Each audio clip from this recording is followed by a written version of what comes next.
G'day, Justin Hogg here from Right Source, talking not-for-profits and annual reporting because it is that time of year. So what things should you include in your annual report for your not-for-profit? Really, there's 5 things in my mind and what I think you should broadly encapsulate in your annual report. And the first thing is why, your purpose. I mean, that's your vision and your mission statement, that's great. But really, you want to put some stories in there and some flavor to understand what it is you're doing as an organization and why are you here? What is your purpose? Because I think that is something that can quite often be hard to get out to the general public or whoever your constituents and stakeholders are. But really take the time to get down to a really good understanding of why you're here and what your purpose is. That's the first one. The second one then is building on that. So, well, you've got your purpose. Provide some stories and some information on what you've achieved over the last year or so in terms of the impact that you've brought. So you've got your purpose. What in following that purpose and your why, what impact does that allow you to have made, either on the lives of people you're working with? What is that?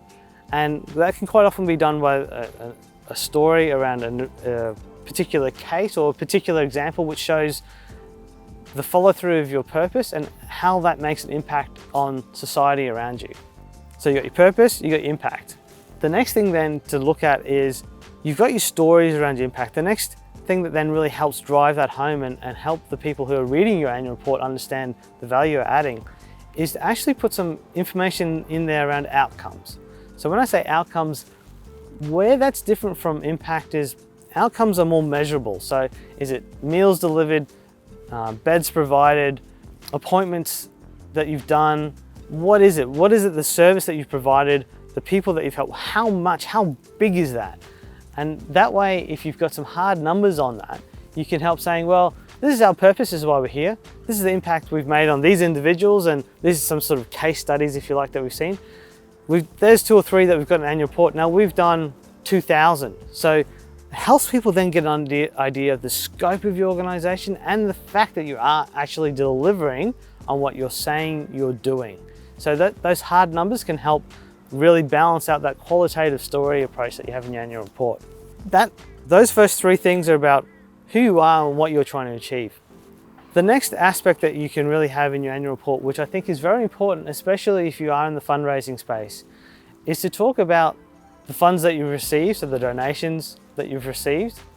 It can be grants too, but mostly around donations, and then talking about where those funds have gone. Because a lot of people, especially corporates, where they're looking to invest or provide funds to not-for-profits in terms of philanthropic purposes, and they have funds they want to give back into the community, what they're looking for quite often is that those who are receiving those funds are using those efficiently. So if you can say, okay, we received $100,000 or $50,000 or $1 million, whatever it is in terms of what you've received that year, and this is how you spent it.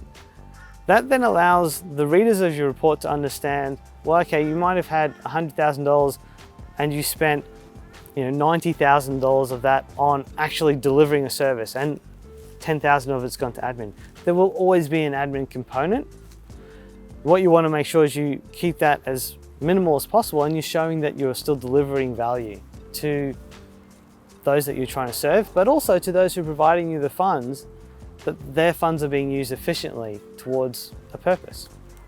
And then lastly, you've got that impact that you do, how you've used your funds. The last thing you want to have in your annual report then is, well, what's the plan going forward? Like, how are you going to continue to build on what you've done and continue to serve the purpose that you have provided, or that you're here for? Because that way, for people who are looking to become involved in your organization, either that through money, through donations, but also through other areas that you can get people involved in your organization. It could be volunteering, it could be partnerships with other organizations, it could be a number of different ways that people are working with you to help you achieve your purpose. By showing that you have a plan, that you have an idea of how you're going to either continue to deliver your service, but potentially expand how you deliver it or increase the volume of your delivery, If you can show that you've thought about that and you've got the steps forward, people are more likely to become engaged in your organization going forward, which then helps everybody.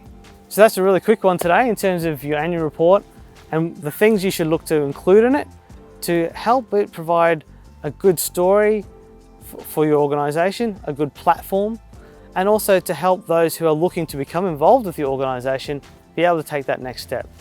Thanks for watching. If you enjoyed this video, please feel free to check out the other videos on YouTube or subscribe, even so, because we do a lot of not-for-profit videos to help you and your organization achieve that purpose that you're after. If you've got any other questions that you might have about your annual report or not-for-profit operations generally, feel free to chuck a message below or look me up on LinkedIn, send me a message, happy to help where I can. Otherwise, thanks for watching. It's been Justin Hogg from RightSource.